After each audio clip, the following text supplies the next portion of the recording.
ఇట్లాంటి చిన్న సినిమాలను ఎంకరేజ్ చేస్తే మంచిగుండేది. కొంచెం ప్రమోషన్‌లు గట్టిగా జేయాల. ఎందుకంటే కొంతమంది కొత్త హీరోలు బయటకొత్తరు. వాళ్ళలో ఉన్న యాక్టింగ్ స్కిల్స్ బయటకొత్తాయి. చాలా మందికి తెలవలే. నమస్తే మామ. యాక్చువల్‌గా నిన్న నేను 'దీవానా' అని ఒక సినిమా జూషిన. హర్షిత్ రెడ్డి యాక్ట్ జేషిండు. జాన్ బెట్టిండు పాపం. దిల్ బెట్టి యాక్ట్ జేషిండు సినిమా.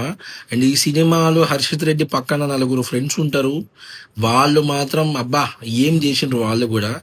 ఫ్రెండ్ గురించి బాంచత్ బద్దల భాషింగాలు చేస్తాం అన్నట్టు సీక్వెన్సెస్ ఉంటాయి. వాటిలో కూడా ఇచ్చి పడేసిండ్రు. అండ్ ఈ సినిమాని శ్రీకాంత్ భలే రాసుకున్నాడు. మంచి స్క్రీన్ ప్లే, మంచి సీన్స్, మంచి మంచిగా పడ్డాయి. హైదరాబాద్ మాస్‌ని చూపించిండు. వాళ్ళు ఎట్లా చేస్తారు, ఒక అమ్మాయిని ఒకడు లవ్ చేస్తాడు.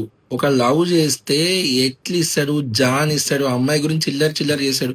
బొరాన్ బొరాన్ అంటా ఉంటాడు. ఇవే సీక్వెన్సెస్ నడుస్తూ ఉంటాయి ఫస్ట్ హాఫ్ అంతా. అండ్ ఆ అమ్మాయి ఒక ఫిట్టింగ్ పెడుతుంది ఫస్ట్ హాఫ్లో, ప్రీ ఇంటర్వెల్లో. అండ్ ఇంటర్వెల్ బ్యాంగ్ మాత్రం ఉంటుంది మా అమ్మ.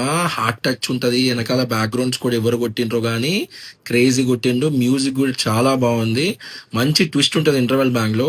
అండ్ దాని గురించి మన హర్షిత్ ఏం చేస్తాడు సెకండ్ హాఫ్ అనేది సినిమా మొత్తం నడుస్తూ ఉంటుంది. కానీ సెకండ్ హాఫ్లో ఫ్యామిలీ ఎమోషను, నరేష్ గారి యాక్టింగు, జీవన్ అన్న గుండు జీవన్ అని ఉంటాడు, ఆయన యాక్టింగ్ కానీ ఆయన సీక్వెన్సెస్ కానీ భలేగా ఉంటాయి, మస్తు ఉంటాయి. అండ్ ఫ్రెండ్స్ కొన్ని సీన్స్ ఉంటాయి ఫ్రెండ్స్వి, అబ్బా ఏముంటుంది అసలు. వాళ్ళ మధ్యలో కాన్వర్సేషన్లు మాత్రం మస్తు ఉంటుంది. కుల్లం కుల్లుంటాం హైదరాబాద్ ఉల్లం అన్నట్టు చూపిస్తారు. అండ్ లాస్ట్ క్లైమాక్స్లో ఆమెకు ఒక కాన్ఫ్లిక్ట్ అండ్ ఆమెకున్న ఇన్సెక్యూరిటీ అసలు ఏమవుతుంది. లాస్ట్ క్లైమాక్స్ మాత్రం మంచి ఎమోషనల్ క్లైమాక్స్. మంచి ట్విస్ట్ ఉంటుంది క్లైమాక్స్ కూడా. బాగుంది మామ, సినిమా బాగుంది, మంచిగా ఉంది. లాస్ట్కి మనోడు అచీవ్ చేస్తాడా లేదా అనేది కూడా సినిమాలో చూడండి, మంచిగా అనిపిస్తుంది. ఓవరాల్గా నాకైతే బాగానే అనిపించింది మారా. బాగుంది సినిమా.